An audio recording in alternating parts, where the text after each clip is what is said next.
Olá pessoal, eu sou Alberto Elízola e você tá no Como a Mente Funciona, um canal onde falamos de psicologia, neurociência, filosofia e, é claro, falamos de Rick and Morty. Sabe por quê? Porque você assiste, dá visualização, dá like, dá retenção. Então se você gosta de análise de Rick and Morty, já vai depois lá na playlist, a playlist só com a análise de Rick and Morty. E você que já acompanha o canal, sabe que adoramos pegar as referências de Rick and Morty. E hoje vamos tentar entender um pouco mais da visão do próprio Rick sobre a escola, sobre a educação e contrastar com toda a polêmica que ronda o Brasil nesse aspecto.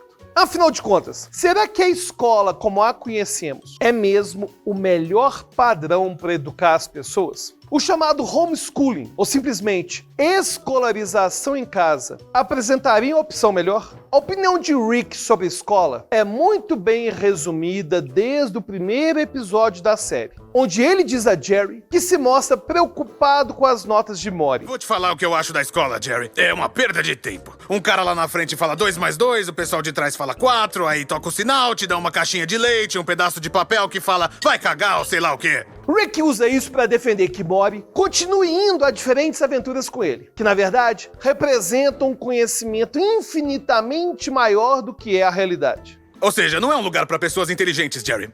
Eu sei que não é uma opinião popular, mas é a minha pequena contribuição. Explorar mundos, correr de alienígenas, destruir a Terra, entender que a realidade é maior do que uma sala de aula, são as coisas que Rick considera como superiores. Mas vamos lá. De fato, o modelo tradicional de escola tem sido questionado cada vez mais. Não apenas por Rick, é claro, mas também no mundo real. Como foi mostrado no vídeo recente aqui do canal, modelos como o homeschooling estão crescendo e estão trazendo esse debate à tona. Então a pergunta de hoje é: a escola é uma perda de tempo, assim como propõe Rick? Antes de falarmos de algumas pesquisas sobre educação e sobre alguns modelos não convencionais, não se esqueça de já deixar seu like, porque esse conteúdo é educacional. YouTube não gosta de conteúdo desse jeito. Então, para você ajudar a gente a conseguir vencer o algoritmo, já clica no like. E claro, se você quiser conversar sobre esses temas diretamente comigo ou com a nossa comunidade, é só você clicar no link da descrição e participar da nossa campanha do Apoia-se. Você vai ter acesso ao nosso grupo fechado e exclusivo do Telegram. Mas voltando ao tema, a maneira com a qual a informação hoje é compartilhada mudou o mundo de maneira profunda. E hoje, os questionamentos sobre os modelos escolares ganham a tônica.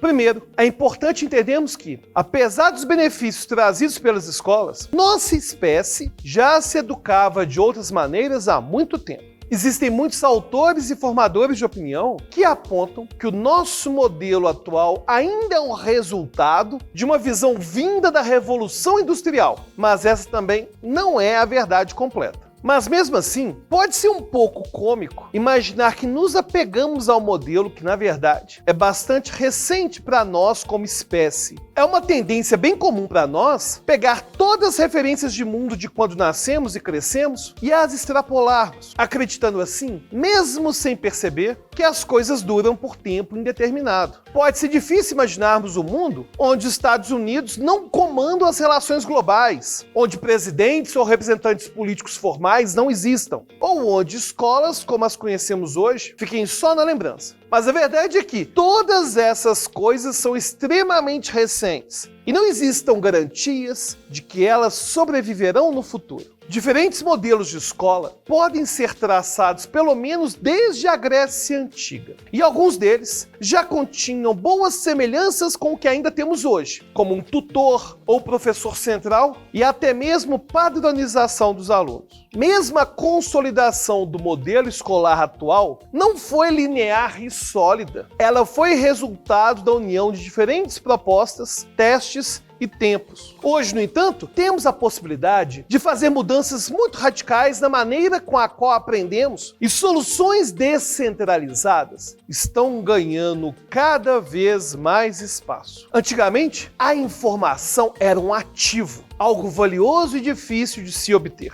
Agora, a informação passou a ser commoditizada, ou seja, barata e acessível. Aliás, o canal Como a Mente Funciona é um exemplo disso. Com isso, o valor de escolas e universidades acaba mudando. Não faz mais sentido ir a um local só para receber informações que são facilmente acessadas por um dispositivo que está na sua mão o tempo todo. Essa transformação digital acaba alimentando movimentos como o de homeschooling. Imagine a situação, uma família circense viaja por todo o país e os filhos ficam pouco tempo em diferentes escolas, nunca tendo tempo ou condições de se adaptarem ou de formarem conhecimento sólido. Antigamente, não havia muitas opções, mas hoje, com o simples acesso à internet, famílias inteiras conseguem educação de maneira democratizada. Mas é óbvio que o homeschooling não se restringe a casos assim. Muitas vezes, os pais simplesmente preferem educar seus filhos em casa por acreditar que o ambiente escolar é inóspito ou é incompleto.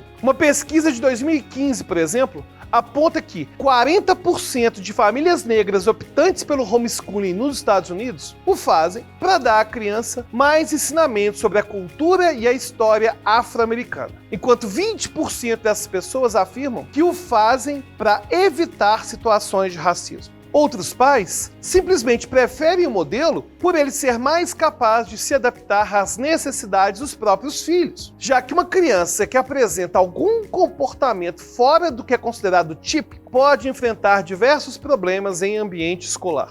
Janine Keller, habitante de Zurich, na Suíça, conta por que decidiu educar suas 2 filhas em casa. Minha filha mais velha estava tendo problemas no diário, ela contou ao jornal Now. Ela estava perdendo mais e mais a alegria de viver. Estava sempre de mau humor e tinha pesadelos. Para Janine, a solução do homeschooling era temporária, mas as vantagens logo se mostraram e ela decidiu seguir esse caminho. Mas é claro que ela também ouviu muitas críticas e muitos questionamentos que envolvem principalmente a socialização das crianças. No entanto, Janine diz que a rede de conexões de crianças que seguem o modelo é enorme. Ou seja, o fato de estudarem em casa não necessariamente as exclui de interações com outras crianças. Obviamente, há ainda bastante preocupação entre os especialistas, e com razão. Por mais que peguemos casos de sucesso, os próprios estudos sobre o tema ainda são muito escassos. Se aprovarmos esse modelo no Brasil, por exemplo, o caso de Janine, que vive num país de primeiro mundo, pode não ter significado nenhum. No entanto, entre os estudos que temos, nenhuma das grandes preocupações foram confirmadas. Por exemplo, uma revisão sistemática publicada em 2017 buscou comparar os efeitos do homeschooling, como desempenho acadêmico, desenvolvimento social e sucesso na vida adulta, e concluiu que a maioria dos estudos demonstram que o homeschooling apresenta vantagens em todos esses aspectos. Nessa revisão, 16 diferentes estudos foram analisados, dos quais 11 demonstraram as vantagens do homeschooling quando comparado ao sistema convencional. 4 estudos mostraram resultados iguais e apenas um mostra a vantagem no ensino padrão.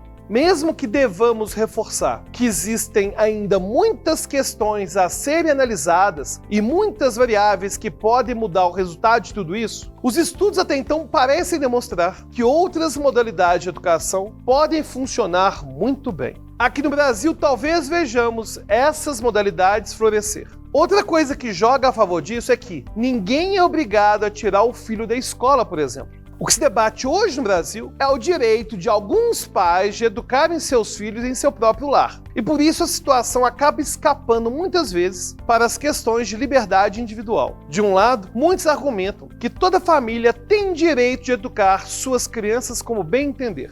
Do outro, existem pessoas que reforçam o papel do Estado na proteção de crianças e que a escola tem sim um papel importante nisso. No entanto, mais uma vez, devemos ter em conta a realidade. Não podemos dizer que as crianças devem ir para a escola por ser um local de abrigo e segurança, quando na prática isso pode simplesmente não ser verdade. E para piorar, aqui no Brasil, conforme eu disse, inclusive no nosso vídeo sobre homeschooling, nosso vídeo de mais de 39 minutos sobre o tema, a gente não pode ignorar que mais de 60% dos abusos cometidos com crianças aqui no Brasil são feitos dentro de casa, com pessoas de confiança. Então tudo isso tem que ser levado em conta. Ou seja, homeschooling não é um tema que você pode simplesmente falar que concorda ou discorda tão rapidamente assim. Existem várias nuances, muitas variáveis a serem questionadas, a serem debatidas. Bom, mas voltando a Rick and Morty, apesar de termos citado o primeiro episódio de Rick and Morty, as críticas não param por ali. Justamente no episódio da Cidadela, vemos como os Mortys são treinados a dizer coisas que pouco têm a ver com a exploração da vida. Eles simplesmente precisam repetir coisas como Boy Derek e Eu amo ser seu novo Morty.